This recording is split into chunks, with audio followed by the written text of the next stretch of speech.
मैंने भारतीय जनता पार्टी ने जो उम्मीदवार घोषित किया, इसकी 2018 में जो हार हुई और भारतीय जनता पार्टी के कार्यकर्ता को जो दुख हुआ, उस बात को ध्यान में रखते हुए हमारे भारतीय जनता पार्टी के उम्मीदवार का अहंकार की लड़ाई को हम लोगों ने देखा कि वो किसी भी कार्यकर्ता की कोई इज्जत या संगठन की कोई उसके सामने अहमियत नहीं है। इस कारण हमने अपने पार्टी को सूचित किया है कि हम विधानसभा 2023 के चुनाव में भारतीय जनता पार्टी के उम्मीदवार के समर्थन में काम नहीं कर सकते और भारतीय जनता पार्टी का जो परचम लहराने में जिसका परिवार का बहुत बड़ा योगदान है, ऐसे परिवार के होनहार युवा कार्यकर्ता हर्षवर्धन सिंह चौहान के समर्थन में काम करेंगे।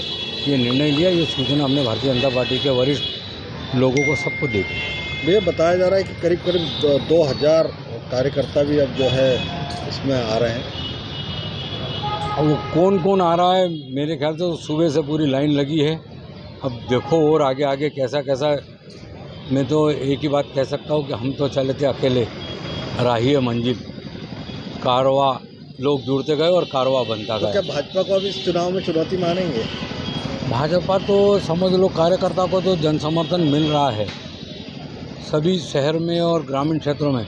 उसको देखते हुए मैं कह सकता हूं कि जो दुर्गति कांग्रेस की 2018 में हुई थी, उससे भी खराब स्थिति इस बार भारतीय जनता पार्टी के उम्मीदवार की केवल उम्मीदवार के कारण हुई है, क्योंकि हम उनके सिद्धांतों पर चलते हैं, दीनदयाल जी के। और दीनदयाल जी ने 11 दिसंबर 1961 को ही बता दिया था कि कोई भी व्यक्ति अच्छे दल से खड़े होने के बाद आपका मत अधिकार पाने का अधिकार केवल इसलिए नहीं रख सकता कि वो अच्छे दल से खड़ा है।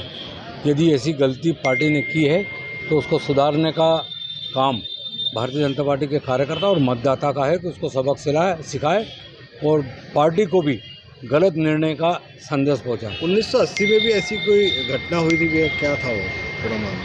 1980 में मेरे को ख्याल नहीं आ रहा है कौन लड़ा था, क्या लड़ा था, क्योंकि 1980 यानी मेरा बहुत युवा के रूप में मैं काम करता था, तब तो जो हुआ वो हुआ। ऐसा पार्टी से आपने भी टिकट की मांग की थी, क्या मानते हैं पार्टी में टिकट वितरण में लापरवाही हुई है? मेरा ये मानना है कि पार्टी को कहीं न कहीं गुमराह करके व्यक्ति विशेष के द्वारा टिकट लाया गया है और उसको बुरहानपुर की जनता और बुरहानपुर के भारतीय जनता पार्टी के निष्ठावान कार्यकर्ता सबक सिखाएंगे।